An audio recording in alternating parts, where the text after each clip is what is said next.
Greetings, welcome back to Friday 13th YouTube channel. Today you're going to be watching an interview with Zak Stevens from the band Archon Angel, who are just about to release their new album called 2 on Frontier Records. Now, as we all know, Zak's involvement with Savatage. He's also been involved with Circle to Circle. So please share this interview where you can on Facebook groups, Twitter, Instagram, wherever. And most importantly, I'd like to thank Zak Stevens for this interview. It's a pleasure interviewing you, brother. Be safe. So thanks for watching, ahead. Enjoy the interview and leave some comments. Be safe. Thanks for watching. Yeah, I good. can hear you saying, "Oh yeah, got it, got it." You're So how's things? I've just got the album cover at the back for you. Thank you. That's cool. Thank you very much. So we're talking to Zak Stevens from Archon Angel. Welcome to Friday 13th, Zak. How are you doing today? Oh, good, man. We're doing pretty good over here. Staying busy. Good. Thank you so much for having me, Jason. Appreciate You're it. welcome, sir. As you may know, Friday 13th has been around since 1988. It was a fanzine back in the 80s. Okay. Wow. So Amazing. I've probably been around longer than nearly everybody in the I think journalism. so. Great job, man. I'm so glad you've done that and stayed the course since '88. So I'm going to ask you some warm-up questions first, because this is the first interview I've done with you. Actually, I wanted to get you on the Okay. first album for Archon Angel, but we didn't get it. It didn't happen. So I'm going to ask you, as a singer, which vocalist inspired you to become a singer? Was it vocals your first choice of instrument, or did you play guitars, drums? Well, I'm a drummer. That's my first instrument. I started when I was 9, but I had to start singing at the same time, Okay. so that helped. Because they said you're going to get together, you're going to learn how to play an instrument, and it was my one of my best friend's big brother's idea that we were going to be in the talent show when I was in 5th grade at 10 years old. So he said, "Look, I know they do this talent show at the Saluda River Elementary School, so you're 9, and by next year you're going to be ready to do the talent show." And I'm like, "How did you find out about that and why?" That is a lot of pressure. No, I don't think we felt it like that, but you know how big brothers are. You know, you got this guy that's like 8 years older than us, and he's like 17 or 18, and he's like, "Kids, we're gonna put you three together." It was me, my brother, and a good friend of mine, David Campbell, and his big brother Chuck Campbell, much older. He says, "You're gonna be a band, and you're gonna play in that talent show next year. All right, who's gonna play what?" And I'm like, "Well, I was taking guitar lessons but I hated it. Like I don't know what it was. My hands, it was hurting. Calluses, it was not my thing. So I was like, I get it. I had the rhythm, but I really didn't really like the instrument. I don't know what it was. These days I like it a lot more just to sit and play guitar. But so I said, God, anything to get me off this guitar and to tell my mom that I don't want to take these guitar lessons. So I said, he goes, "How about this? How about drums?" I said, "Oh, that sounds a lot better."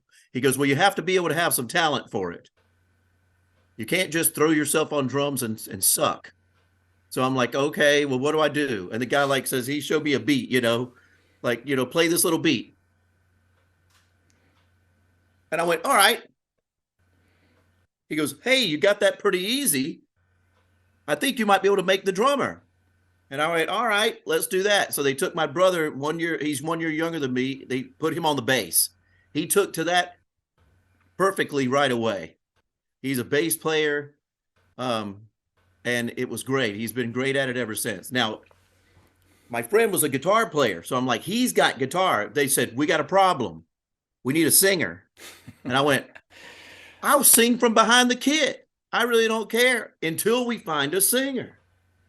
Well, we never found a singer. 6 years later, I'm like, "Oh my God, you guys are killing me. 6 years, we still can't find a singer." "Well, they can't sing as good as you, Zak." Well, when I first started singing, my voice sounded like a 10-year-old. It was super high and it sounded like a kid. But I guess with the changes, it didn't wreck it too bad. When my voice changed, when you reach puberty and all that. So of course it gets a little lower, but it wasn't horrible. That's where we lose a lot of kid singers. They sound great but then that vocal change happens when all the hormones kick in, and all of a sudden, oh man, it's not going to work anymore. Luckily, I made it through that terrible time and survived. So that's how I started. So drums, singing, same time. 9 years old. Well, we did end up, I will tell you, we did end up winning. We won the talent show. Nice The one. next year. I was in 5th grade. My brother's in 4th grade. My band partner, David, is in 5th grade. We went up there. We played one CCR song, Rolling Down the River. No, that's Proud Mary. Sorry, Proud Mary. You may remember that one by Creedence Clearwater Revival. We played that. We played one Commodore song, Brick House, which because funk was wildly popular in America in the 70s. We couldn't get away from it. I mean, and that's before I discovered, true metal. Yeah, Once you discover that, you never go back. But drums, it kind of trained me. Some of the funk stuff was good to learn, drums. So I think that was and the opening song, Lion Eyes by the Eagles. Back when they were very much sounding like country, but they already had a greatest hits album that came out already in 1975. Right. Imagine they had their first greatest hits album in 75. That's how much the Eagles have been putting out hits. So I remember we started the show, the curtains had to open and everything, and I felt like I was going to faint and vomit, and the sticks were going to drop out of my hands all at the same time. But once I got through the first couple of notes, I settled down. Excellent. So we did end up winning. So that's how it goes back all the way. So drums was first, but vocal influences, I would say probably coming from those first couple of songs that we played. And then we went back the next time and played Kiss. So I was already influenced by Paul Stanley and Gene Simmons and them, and even Ace Frehley and Peter Criss and all. I was a huge Kiss fan starting out. The first concert I went to was 1976 Destroyer Tour, Kiss. That's my first concert I ever saw. So it kind of that's a good one. So everything sort of goes downhill from there. For me, it was 1981 was Blackfoot. Oh, wow. That's awesome. I love Blackfoot. Yeah. Ricky Medlock and crew. Yep.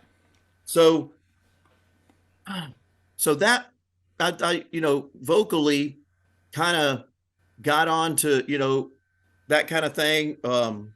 I would listen to stuff like Three Dog Night because my mom had all these rock and roll albums, and that's kind of, I think, what started me into music. She just had all these rock and roll albums. So as even when I'm standing there in the crib, she's putting on stuff like that. Three Dog Night had 4 singers. That's got 4 full-time singers. I don't know if a lot of people realize that. 4 guys that can sing lead vocal at any given time. Wow. So that's nuts. So you're kind of listening and you're like, what, who's, it's all great, but who the hell's singing? Yeah. So that was an influence. But later in rock and stuff like that, it quickly, it quickly became, Deep Purple, Ian Gillan would be a very early influence, based on records my mom had. And then I started getting my own records, getting into high school and stuff like that. Even Paul Di'Anno, the early Iron Maiden was a big influence. And then, of course, with Bruce Dickinson coming in, that was huge. And, Journey, even though that's one of the toughest things to sing in the world. Yeah. But I thought Steve Perry was he's brilliant live. I mean, he would take a track, you would learn it on the record, then he would go live and he'd put riffs in like, where the hell did that come from? It was almost as though he got so bored with what he recorded on a record that he would throw out all kind of interesting riffs live just to get away from the so-called boredom of what he recorded on tape for an album, which was already good. But I know he got bored very fast. But something like that is brilliant to me, So I think that's why I don't sing in that register of that super high male voice, but I spent a lot of time dreaming about it, because he was like really one of my favorite vocalists. And was Rob really Halford. Rob Halford, a big influence. Yeah. And Ronnie Dio too, coming in and taking a, being with Rainbow was when I first discovered him. And then, him taking over for Black Sabbath. So, I had a lot of influences and wanted, to try to, emulate, not any of them very well at the time. Because, you're kind of just like trying to figure out what in the world you're doing. Yeah. But luckily I was able to just land with a ton of influences and sort of land where I sound like myself. I've been lucky in that sense because everybody says, "Hey, when I hear Zak Stevens on a record or I hear you say," immediately I can kind of tell it's me. Yeah. And so I've got this, been lucky enough to have this certain flavor to where people say, "Hey, it sounds like you're kind of doing your own thing." So Very, luckily, very I was able distinct. to land in my own style. But believe me, it's a style of about 20 other guys. That's good. I mean, your first band was Wicked Witch. I mean, did they do an album? Did you do a demo? Is it available on Yes, YouTube?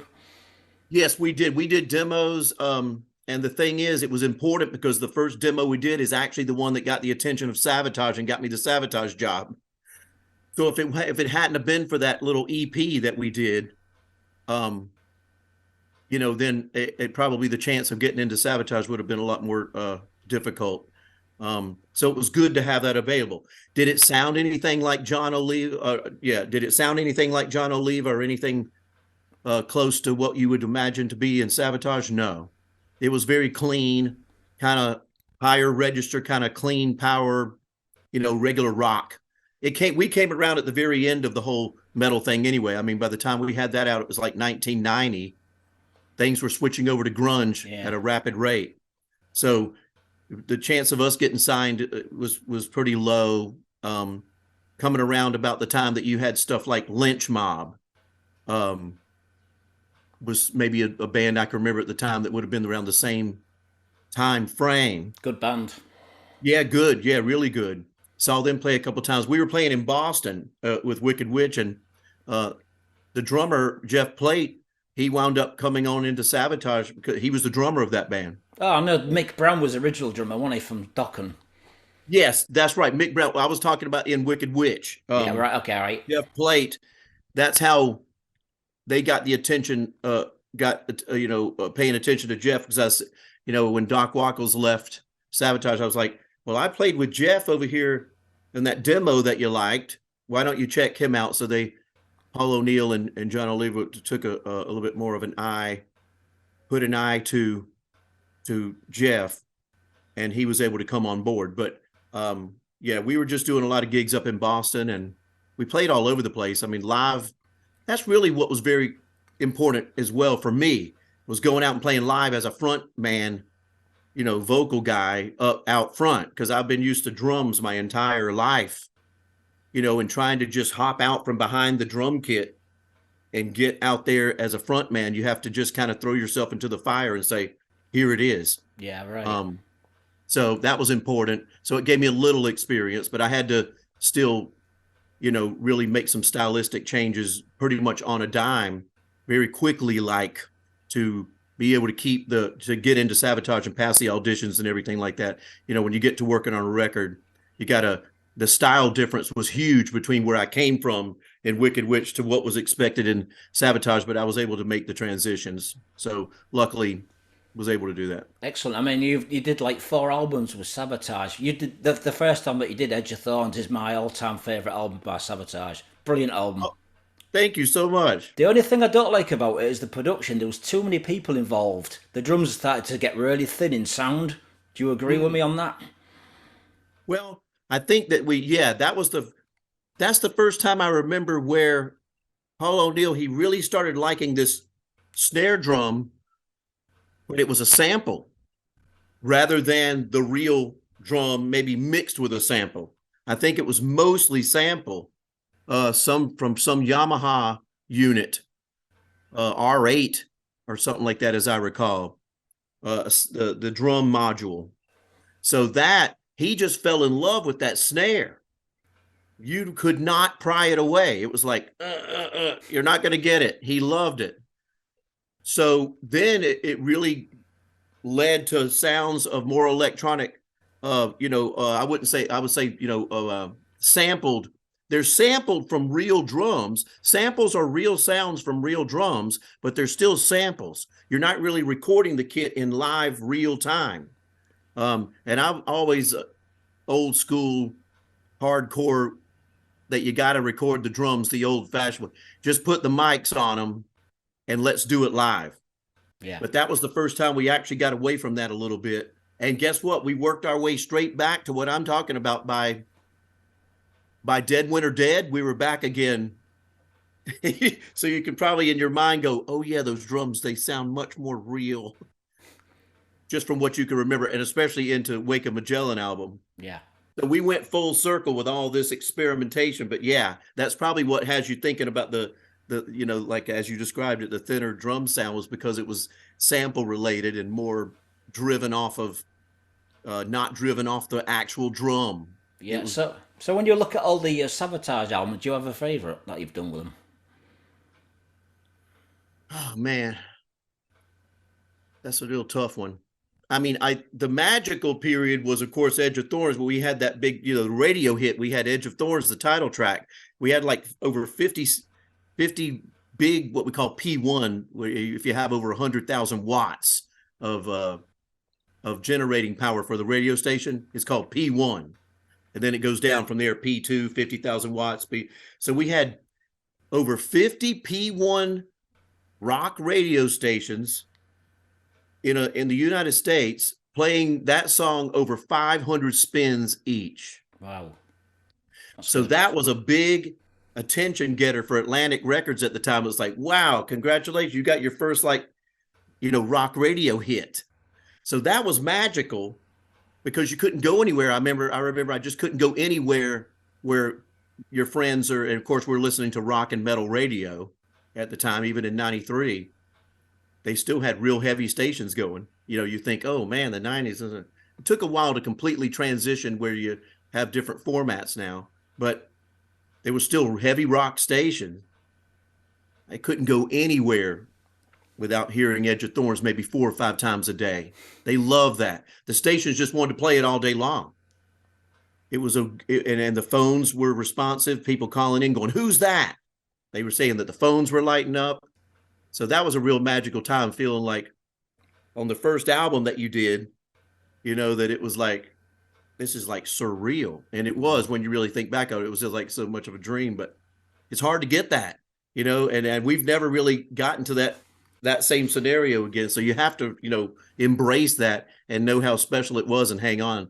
It'll come again, and definitely can, but it's hard to get that. So that's special. But I mean, something like Dead Winter Dead, I think that's cool because, talking about the former Yugoslavia and that war in 1995, that was kind of wild and people didn't really understand that much at all. I know in the United States, our press didn't really cover the depth of that war like Europe, where people kind of knew a lot more about it. They glossed over it here. If you talk to most any John Q citizen, in the United States during 94, 95, 96, say, hey, what do you know about this Balkans war? What is that? Yeah. Well, I would tell you that 8 out of 10 random people interviewed on the street by Zak Stevens on a microphone, they're not going to know a thing about it because our media just ignored it.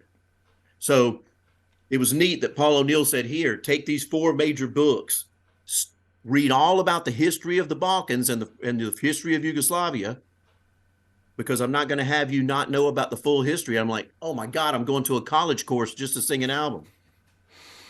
So, but yeah, that's what he did. He said, I want you to know it, feel it, and have the emotion. So it helped. And I'm glad I did it. So I think that was the first time I had to dive deep into the history of another nation just to get behind, an album. But the stories on it were real deep, and we had some, good stuff. Every record's got its thing. But I don't know. I think I have a soft spot for Dead Winter Dead for some reason. I think it's because the performances go from everything from like metal to like heartfelt, Yeah. crying. I mean, talking to Savatage, there's rumours that there's a new album coming out just before we talk about your is this something you're going to be involved with if it happens? Savatage? Yeah. Absolutely. Good. Yeah, we're trying, like I've been telling everybody. I mean, I know I saw in Blabbermouth where it says Zak Steven says, please be patient about the Savatage. That's true. Right. We're meeting. We got everybody meeting in the back end, in the background, and doing everything we can. We got a few, things that are more business related that are outside of our control, but I have a feeling that all that's going to get cleared up and and the little things that are outside of our locus of control will melt away, and then we'll be able to get on with it, because certainly everybody in the band wants to move forward. So I have to say again, as they said, just please be patient, because we know what's going on. So trust me. Right, and so the next question I'm going to ask you about Circle to Circle before we talk about your band. Are you doing anything with those guys as well? Is that completely finished? What's happening with those guys? It's right now, it's just sitting neutral. We're looking, there's always a possibility of getting another deal for that. I mean, that went, 7 albums over 13 years with some, we had lineup changes for sure. I mean, we were not immune to some of the typical, I'd say we're probably right there in the middle of the percentile of possible lineup changes. We didn't have the most you've ever seen, but we definitely didn't have the least. Right. So okay. we were right. But everybody who was involved in it did a great job and helped. It took everything, and it took everybody to get it to 13 albums in 7 years. 7 albums in 13 years. Right. We talk from time to time. It's definitely a possibility. I think if the right circumstances come along and the right opportunities pop up, we could maybe launch one more Circle to Circle album. But we'll just, the correct circumstances have not appeared, at least to date. But I wouldn't rule it out. Right, okay, so we're going to talk about Archon Angel. How did you come up with the name for the band? Was it you that came up with the name? And what does it mean? Okay. When I talked to Aldo, our producer and guitarist, Aldo Lonobile, who works with several bands on Frontiers, our label, a bit like Alessandro. He does a lot of albums with Frontiers as well. That's right. And he's a writer for us as well. So we have plentiful little staff of writers that we work with. You could have at any given time, we could have 5 guys working on one song, or we might have 3 guys working on one song. Or we might have songs with just, 2 or 3 people. We got people who write for 1 or 2 songs an album, sometimes contributing just 1. And I'll get to that in a second. But when I had only worked with Aldo for Timo Tolkki for the Avalon album that he produced. He definitely was a songwriter for a couple of songs on there. So I think the songs that he wrote, he got in touch with me and says, "You want to be the guest on these?" And I said, "Sure." Because that's the second time I worked with Timo. Cool guy. And I love working on his stuff. So he said, "Hey, what Frontiers says, why don't we get together and do a record on our own, but we need a band name, and we can take it from there and do, a series of records." So I said, "All right, that sounds good." So then I saw the email on my phone, and I was living in Michigan at the time. I was there for about 3 years, moved back here to South Carolina probably about 3 years ago. And so I'm with my wife, we're walking around out there. We're just walking around the lake. And I said, "Babe, we need a name for a band, because we're going to do a little concept album, I feel." And she's like, "Oh, that's cool, because I was just kind of thinking about something like that." And I said, "Like what?" And she goes, "About these archons." And I'm like, "What in the hell is an archon?" She goes, "Well, in Gnosticism, it was like a 2nd century religion that took little elements of Christianity and pre-Christianity, and it's only in the 2nd century AD.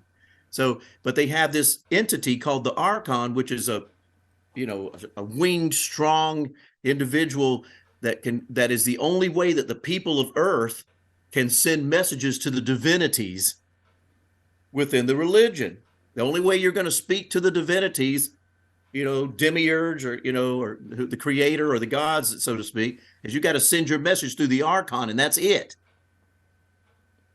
So I'm like, that's interesting. So, okay, that sounds like a cool word. What should we name it? And she goes, Archon Angel. And I said, "Oh, that rolls off the tongue pretty well." So she named the band and came up with the whole concept. And My wife, Catherine Steve is there. She writes all the lyrics for Archon Angel Oh, because interesting. I said, why don't you own the concept and nobody's going to know better than you than what each song needs to be about.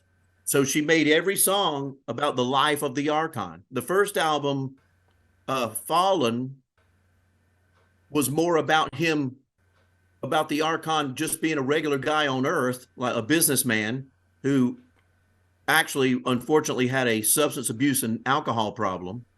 But he made a lot of money, but he was going off the deep end and he was like living on the edge and driving super fast sports cars and he was going to ram one into a wall. But then here comes the divinity saying, hello, what? We need your help. Help with what? You can see that I'm a wreck and I don't even have my own life together. You are going to be the Archon. You need to help with problems here on Earth. And he's like, no, I'll pass. And he's like, well, that's not really how it works. You don't have a choice. You must work with us now to discover the powers that you have within.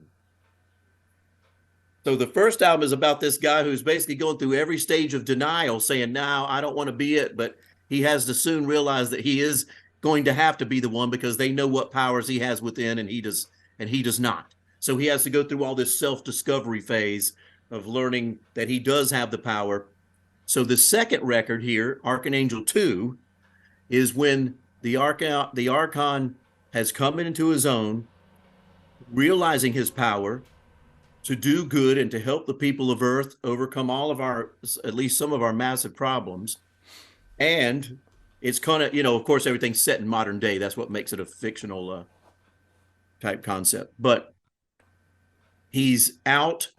He lives in a castle at this point, and he's learning how to harness the power that he always had but never knew he had until the divinities told him he had it.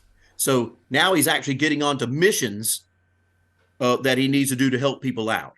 So the first video, Fortress, of one of the two videos we have out there, that's about a castle. He's living in his castle, and that's his fortress, and that's where he's basically planning and plotting what he can do to help the people of Earth. The second video, Afterburn, he's really getting... Great song. Thank you. Yeah, I like that one. He's definitely, you really just have to read all the individual lyrics. Of course, it would take forever to get into all, but every song is like a chapter in his life. So he's got human feelings, just like, he's still human, half Archon. So he's going to be struggling with human feelings and things like that. And it's kind of neat. It's a different kind of concept, but my wife did a great job of coming up with it. And, and she's got the stories, and we get the stories from everybody we meet.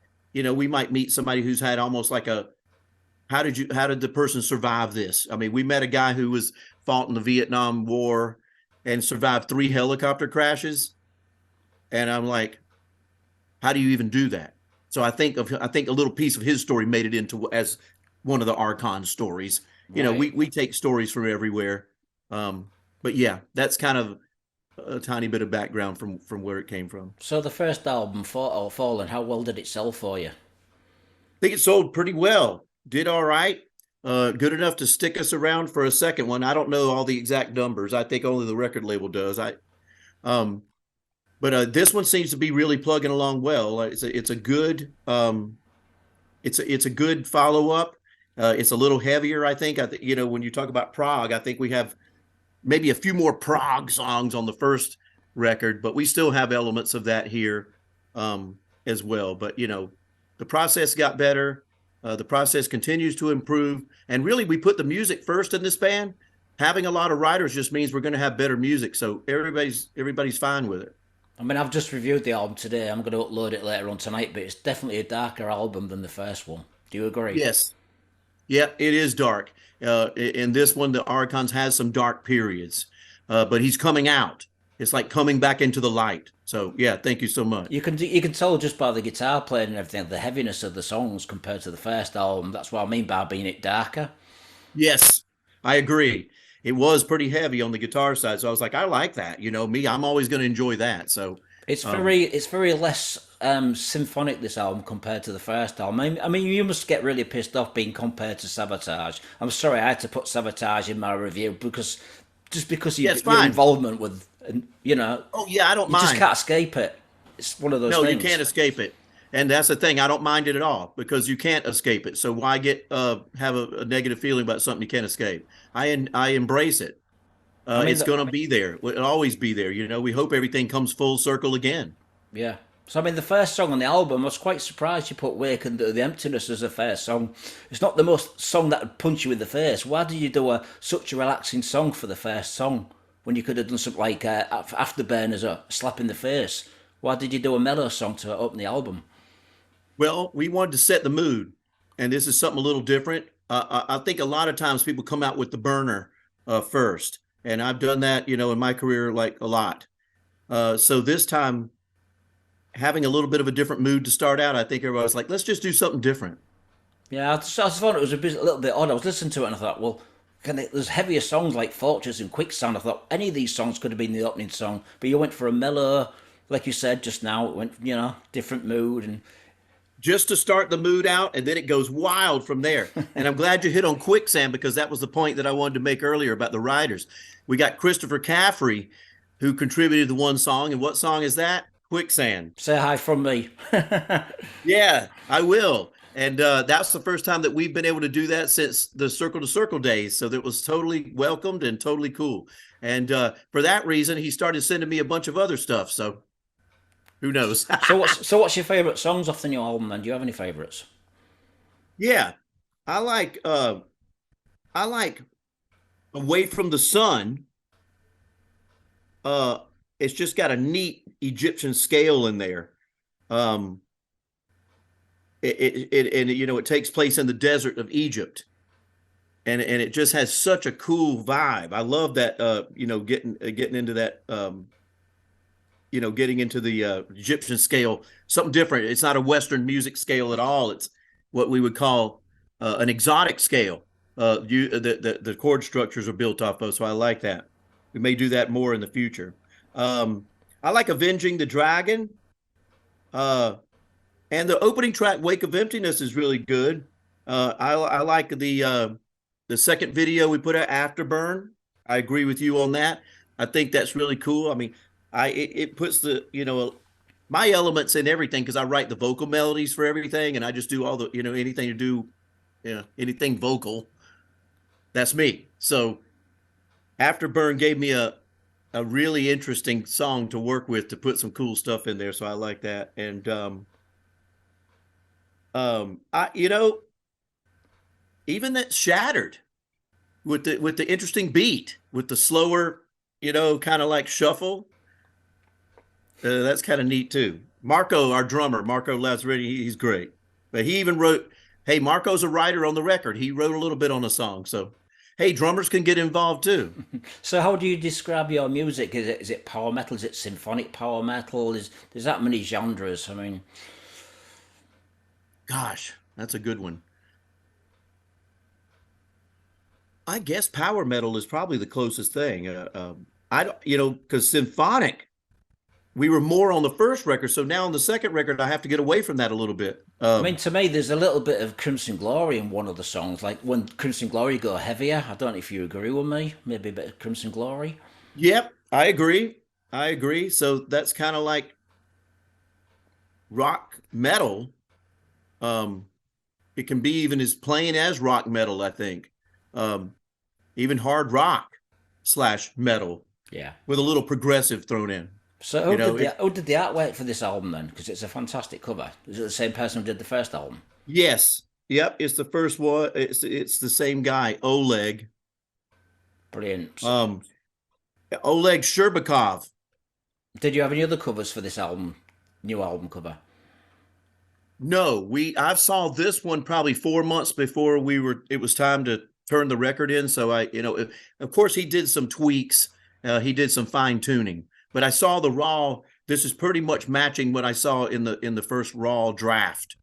So Right. yeah, he's the guy who's been doing the two so far. So who did the production on this album? Was Alexandra involved? Because he must have been involved somehow.